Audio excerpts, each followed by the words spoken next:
ก่อนอื่นขอสบายดีเนาะข้าพเจ้า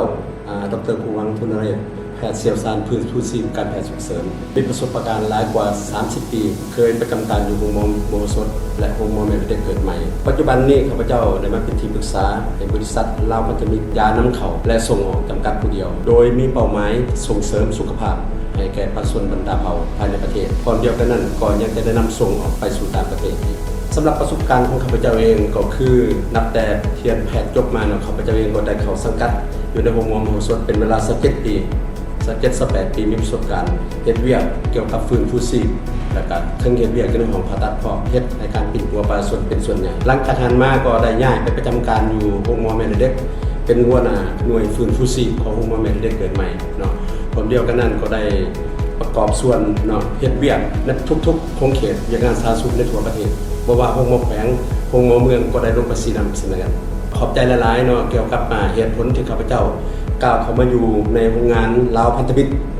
ผลิตยานำเข้าและส่งออกจำกัดผู้เดียวย้อนว่าเนาะข้าพเจ้าเองก็เป็นผู้หนึ่งที่มีความรับผิดชอบในการบริหารการปิดตัวให้แก่โรงหมอให้แก่ชุมชนให้แก่ประชาชนทั่วไปข้าพเจ้าอยากยกระดับคุณภาพของยาของโรงงานเราให้มีประสิทธิภาพสูงเนาะสามารถนำใส่ในทั่วประเทศให้ทั่วถึงและให้เพียงพอพร้อมเดียวกันนั้นก็จะเป็นจุดหนึ่งที่พวกเขาจะได้ส่งออกยาที่มีคุณภาพสู่ต่างประเทศอันนี้ก็เป็นปัญหาหนึ่งที่ข้าพเจ้าตัดสินใจเข้ามาเป็นที่ปรึกษาด้านการแพทย์ให้โรงงานพันธมิตรพวกเขาอยากพัฒนายาให้มันมีคุณภาพที่สุดเนาะคือให้คน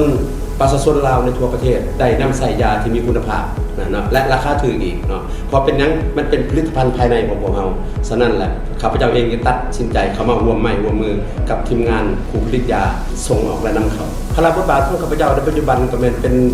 ห้องผู้จัดการฝ่ายการตลาดเนาะแล้วก็นำพาไอ้น้องเฮ็ดแนวใดให้การตลาดเฮาขยายโตเฮ็ดแนวใดให้โรงงานของพวกเราโรงงานผลิตยาของพวกเรานี่ให้ผู้จักในชุมชนในมวลชน